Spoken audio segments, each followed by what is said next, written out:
Break के बाद आपका स्वागत है और अब वक्त है हमारे अगले सेगमेंट का, शेयर बाजार सबका अधिकार। और हमेशा की तरह इस शो से जुड़ने का तरीका बेहद ही आसान है। आप हमें कॉल करिए, हम सोशल मीडिया पे मौजूद है, उसके जरिए आप अपने सवाल हमें भेज सकते हैं। साथ ही क्यूआर कोड आपकी स्क्रीन पर फ्लैश होता रहेगा, उसे स्कैन करके भी आप अपने सवाल हम तक पहुँचा सकते हैं। तो चलिए, ये था सवाल पूछने का तरीका, लेकिन अब आगे बढ़ते हैं और कुछ सवाल हमें मिलने भी शुरू हो चुके हैं। हमारे साथ दोनों ही मेहमान मौजूद हैं आपके सवालों का जवाब देने के लिए। और इंदौर से रूपम जी का पहला सवाल आया है व्हाट्सएप पर। डीएलएफ है इनके पास, 50 शेयर 913 पर लिया हुआ है इन्होंने और हल्का नुकसान हो रहा है स्टॉक में। अभी देखिए, अगर बात करें तो फिलहाल ये स्टॉक 831 के पास कारोबार कर रहा है। गौरांग जी, क्या सलाह होगी आपकी? डीएलएफ पर हल्के नुकसान में है, लेकिन बने रहना चाहिए स्टॉक, कैसा लग रहा है आपको? देखिए पूजा, इनका खरीद थोड़ी ऊपरी स्तर पर है, तकलीफ ये है। और ये स्टॉक पर पहले तो हमारी खरीदारी की राय थी निचले स्तर पर, काफी निचले स्तर पर, और हमारे जो लक्ष्यांक थे वो आ गए। तो लक्ष्यांक आने के पश्चात अनिवार्य होगा हमारे लिए मुनाफा बांधने की राय देना, और उसी लिहाज से हमने यहाँ पर कम करने की या मुनाफा बांधने की राय दी है। तकलीफ यह है कि इनका निवेश ऊपरी स्तर पर हो गया है। चलिए, व्हाट्सएप के ज़रिए पठानकोट से प्रमोद का सवाल लेंगे। और भारतीय एयरटेल पर इनका सवाल है रत्नेश, इनकी बाइंग प्राइस ये बता रहे हैं 1490। इसके अलावा और कोई डिटेल्स नहीं है, लेकिन नियर टर्म आउटलुक आप बताइएगा। 1420 चल रहा है फिलहाल, आई थिंक 1490 इनकी बाइंग प्राइस है। कितना रुके किस स्टॉप लॉस के साथ?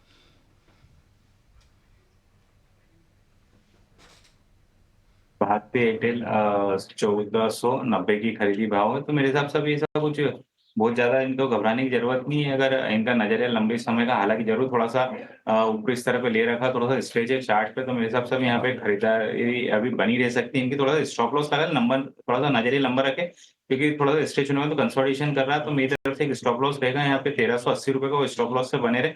एक बार कहीं 1450-60 के ऊपर निकलेगा तो वापस से इसमें तेजी बनेगी, जो इसको 1520-25 तक लेके जाएगी, तो वहां पे मुनाफा बांध सकते हैं।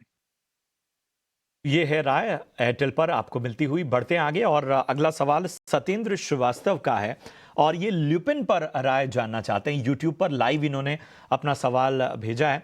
सत्येंद्र का जो बाइंग प्राइस है ल्यूपिन में वो है 1621 रुपए, 1621 ये उनका बाइंग प्राइस है। 200 शेयर इनके पास मौजूद हैं। इनके भाव से थोड़ा ही ऊपर फिलहाल ये स्टॉक, और ये एक महीने का नजरिया जानना चाहते हैं। रत्नेश जी, मैं आपके पास ही आना चाहूंगा, चूंकि एक महीने का नजरिया है। 1621 1621 इनकी बाइंग प्राइस है, क्या करना चाहिए?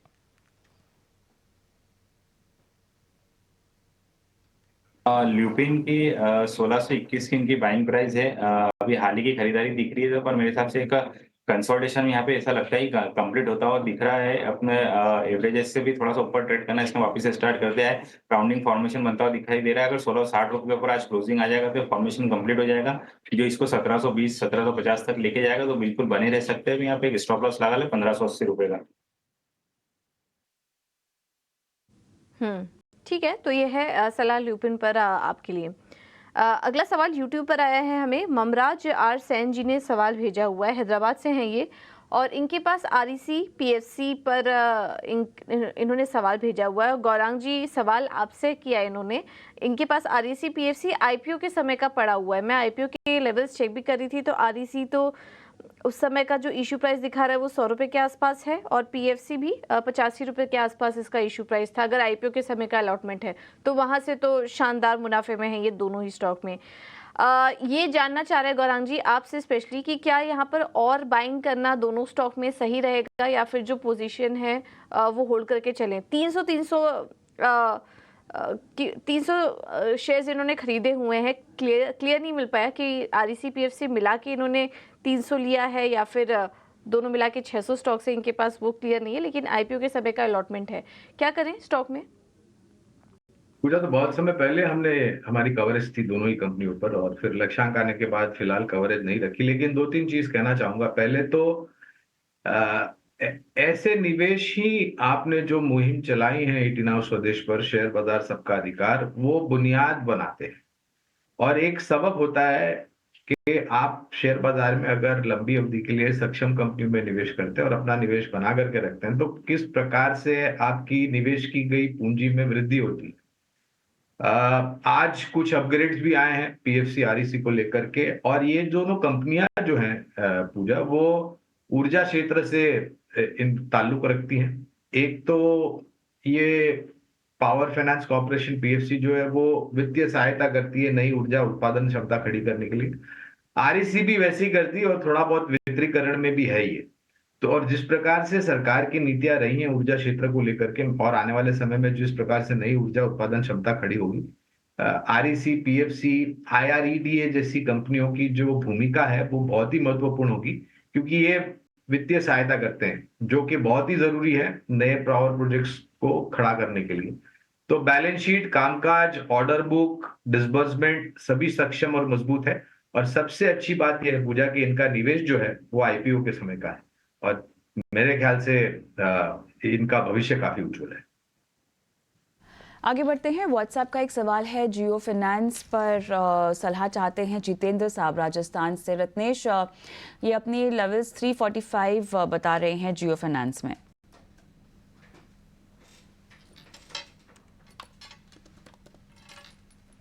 जियो फाइनेंस 345 की खरीदी है, तो मेरे ख्याल से सर काफी टाइम से कंसोलिडेशन हमको देखने को मिल रहा है। अभी भी कंसोलिडेशन ऐसा लगता है कि चल सकता है, तो ये बिल्कुल बने रह सकता है। अभी भी मुझे ऐसा लगता है कि बने रहे, कोई इसमें दिक्कत की बात नहीं दिखती मुझे। 300 एक जो स्टॉप लॉस मैं इनको लगाने की सलाह दूंगा, 335 के स्टॉप लॉस से बने रहे। ऊपर में जो 370 रुपए के ऊपर निकलेगा तो इसमें नई चाल बनेगी, जो 400 430 तक लेके जाएगी, तो अभी बने रह सकते हैं ये। ठीक है, तो बने रहने की सलाह आपको जियो फाइनेंस में। चलिए, इतने ही सवालों को हम शामिल कर पाएंगे शेयर बाजार सबका अधिकार में, और अपने दोनों एक्सपर्ट से हम विदा लें उससे पहले ज़रा बारी बारी से हम उनका डिस्क्लोज़र ले लेते हैं। गौरांग सर, सबसे पहले मैं आपके पास आना चाहूँगा, अपना डिस्क्लोज़र ज़रा दें। बहुत बहुत धन्यवाद इस मंच पर आमंत्रित करने के लिए। निजी निवेश नहीं है, लेकिन हम इसी प्रकार से राय हमारे क्लाइंट्स को देते हैं। ठीक है, रत्नेश जी अपना डिस्क्लोज़र दें। बिल्कुल प्रशांत जी, जो भी स्टॉक डिस्कस करे हमने, हो सकता है हमारे क्लाइंटों के पास में कंपनी के पोर्टफोलियो में हो सकते हैं। ठीक है, चलिए इसी के साथ अपने दोनों एक्सपर्ट्स का हम शुक्रिया करेंगे। हमारे आम निवेशकों का उन्होंने मार्गदर्शन किया, बाजार पर बेहतर रणनीति सुझाई। फिलहाल मुझे मेरी सहयोगी पूजा और कविता को दीजिए इजाजत।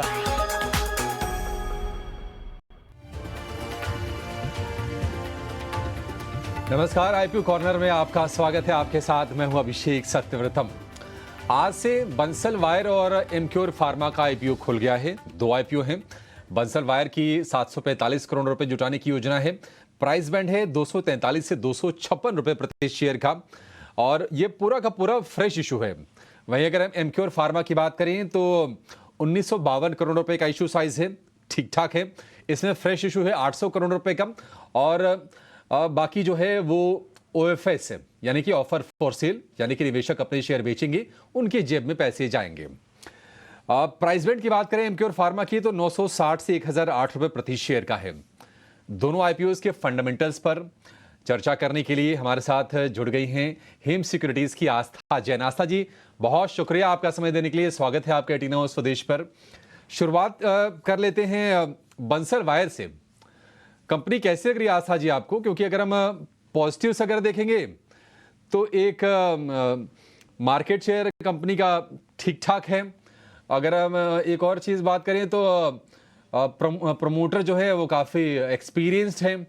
दूसरी साइड अगर बात करें तो कहीं ना कहीं लो मार्जिन वाला बिजनेस है। तो आप बताइए कि किस तरह से देखें बंसल वायर को, आपको कंपनी कैसी लग रही है ये?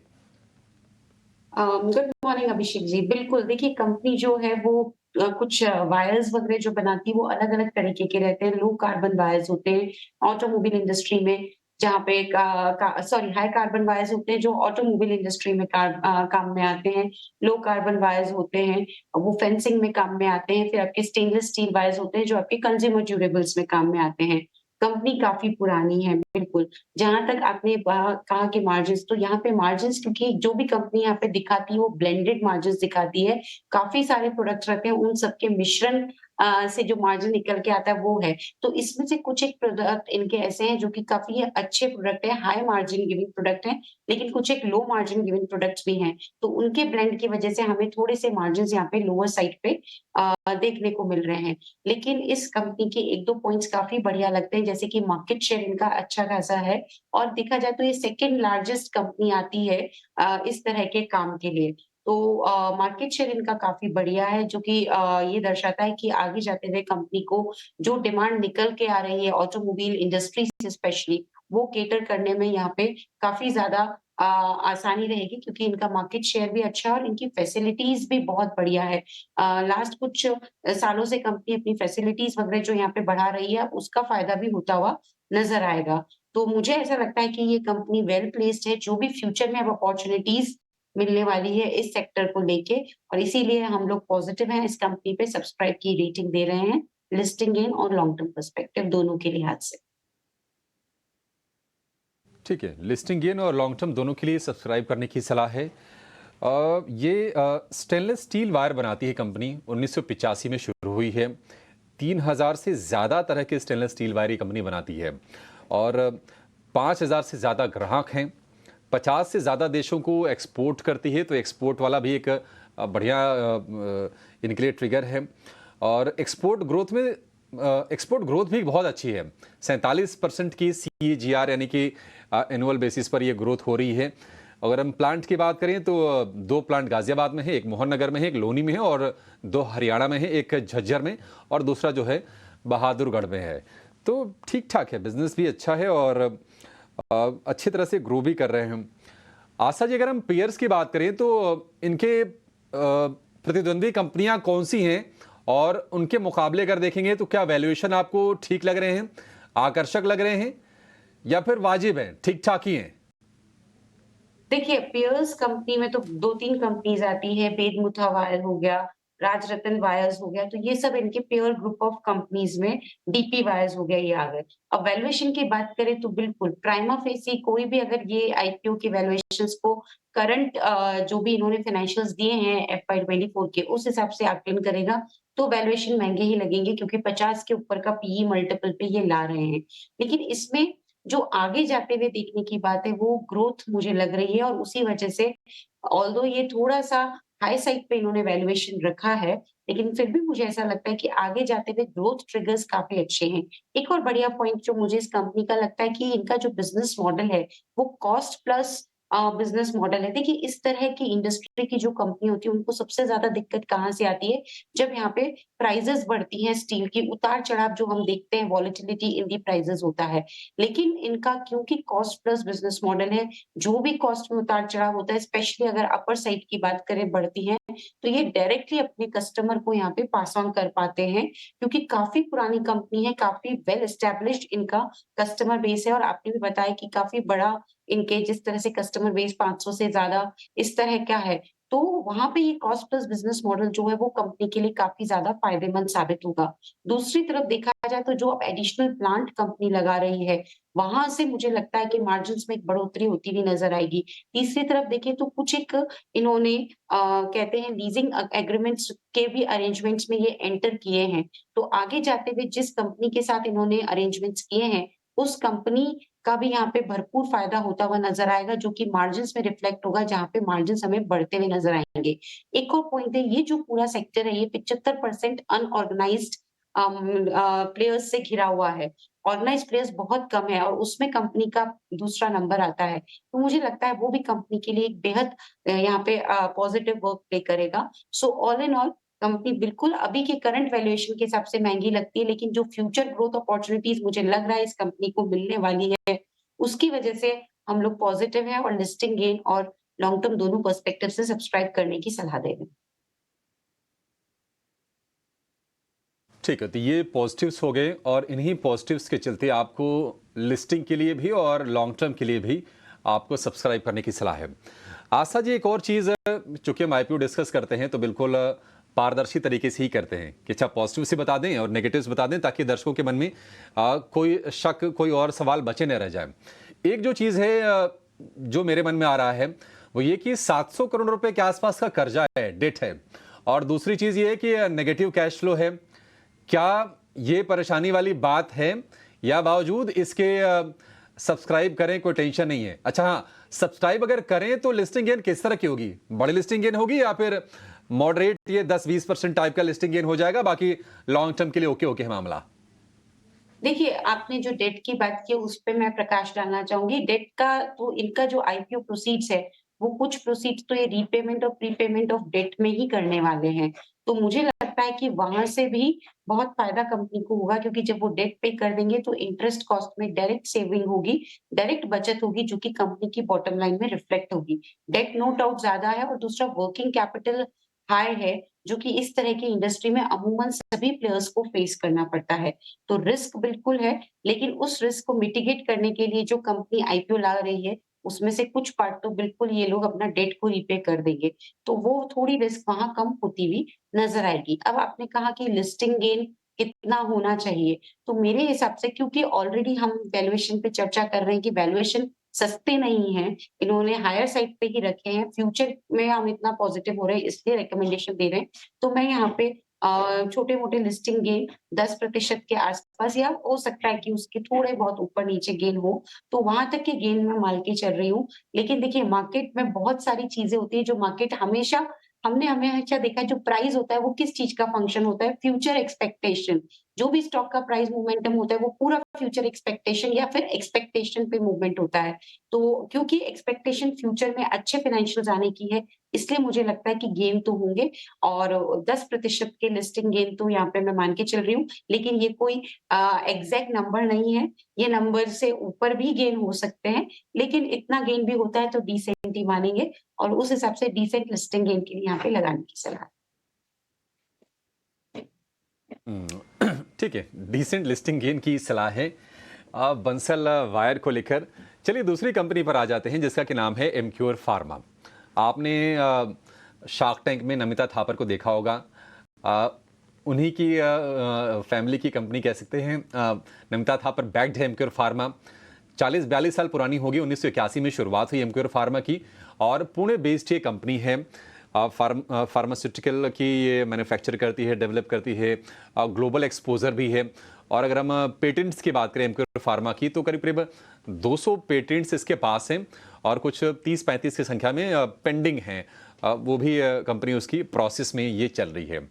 एमक्योर फार्मा, आशा जी, अगर इसके हम डिटेल्स की अगर हम बात कर लें एमक्योर फार्मा की, तो ठीक ठाक इसका साइज है एमक्योर का। 1900 करोड़ रुपए के आसपास की साइज है ये, और 1950 का प्राइस बैंड है। 960 से 1008 रुपए प्रति शेयर का। 5 जुलाई तक ये भी खुला रहेगा, यानी कि आज, कल और परसों। घरेलू फार्मा बिक्री की बात करें तो देश की 13वीं सबसे बड़ी कंपनी है, जो कि जानकारी हमारे पास है।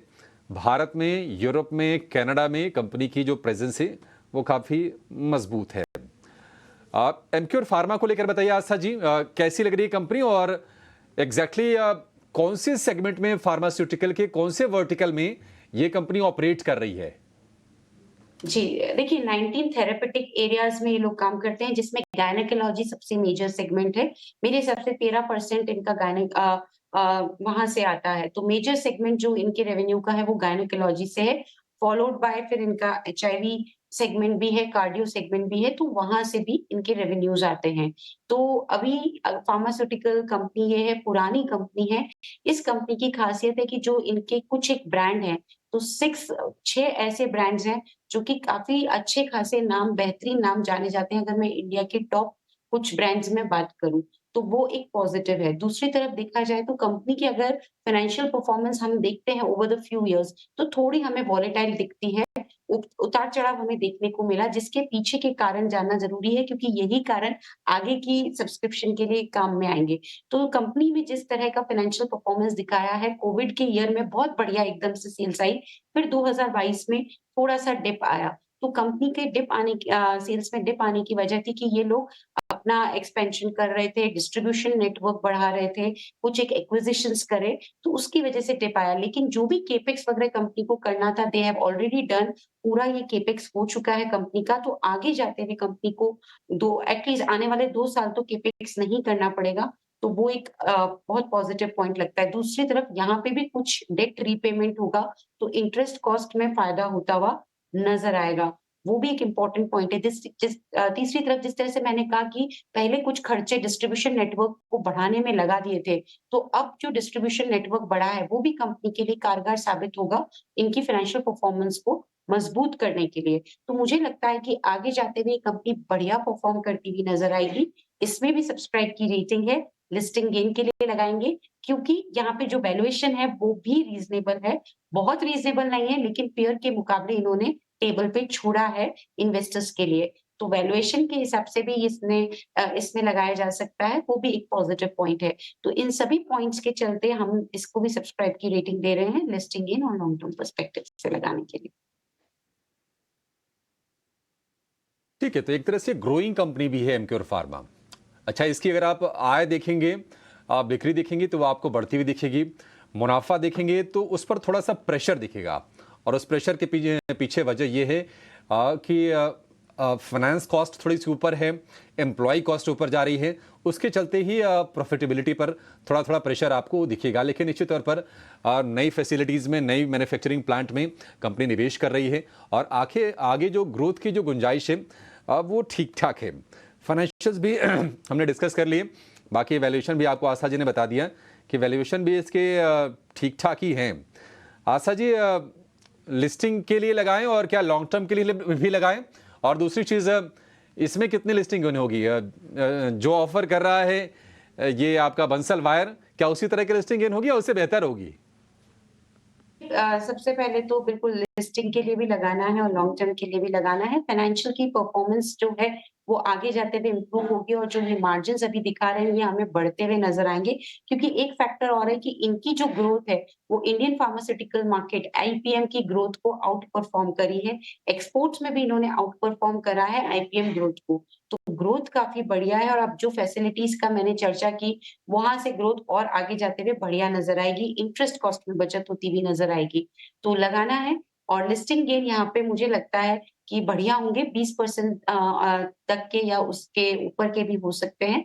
तो वहां तक की विजिबिलिटी पूरी दिखती है, और उसी हिसाब से हम यहाँ पे लगाने की रेटिंग दे रहे हैं। अब बंसल की बात करें तो दोनों ही आईपीओ अच्छे हैं, लेकिन सेफ प्ले करना है और अच्छे लिस्टिंग गेन के लिए देखना है तो एमक्योर में लगा सकते हैं। लेकिन उसका मतलब ये नहीं है कि बंसल खराब है, बंसल अपनी जगह बहुत बढ़िया है। तो दोनों ही जगह लगाने की सलाह है, लेकिन एक जगह लगाना हो तो फिर एमक्योर को हम पहला नंबर दें। ठीक है, एमक्योर का ग्लोबल फुटप्रिंट इसका अच्छा है, स्ट्रॉन्ग इसका R&D फोकस है, और आगे ग्रोथ को लेकर भी विजिबिलिटी है। बंसल में यह है कि थोड़ा सा कम मार्जिन वाला वो बिजनेस है, वो भी ठीक है। आशा जी से मैं यही सवाल पूछने वाला था कि जब दो हैं तो फिर थोड़ा कंफ्यूजन है, और मान लीजिए इसके पास जेब में आईपीओ के नाम पे 15,000 रुपये पड़े हों तो वो कहाँ डाले, बंसल में लगाए कि एमक्योर में लगाए? तो उसका जवाब भी आस्था जी ने दे ही दिया कि फिर दोनों में से अगर चुनना हो तो आप एमक्योर चुन लीजिए। पैसों की कोई दिक्कत अगर नहीं है, अगर पर्याप्त आपके पास पूंजी है दोनों में लगाने के लिए, दोनों में लगाइए, और आपको ये दोनों के दोनों जो आईपीओ हैं आपको ये कमाई करा के देंगे। तो एमक्योर और बंसल वायर, ये दो आईपीओ आज से खुले हैं।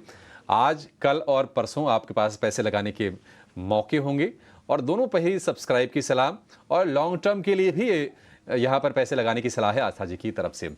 चलिए, इस चर्चा को फिलहाल यही समेटेंगे। आस्था जी, बहुत शुक्रिया आपका समय देने के लिए, और विस्तार से, बहुत ही बारीकी से चर्चा करने के लिए, और हमारे दर्शकों को राय देने के लिए आईपीओ पर।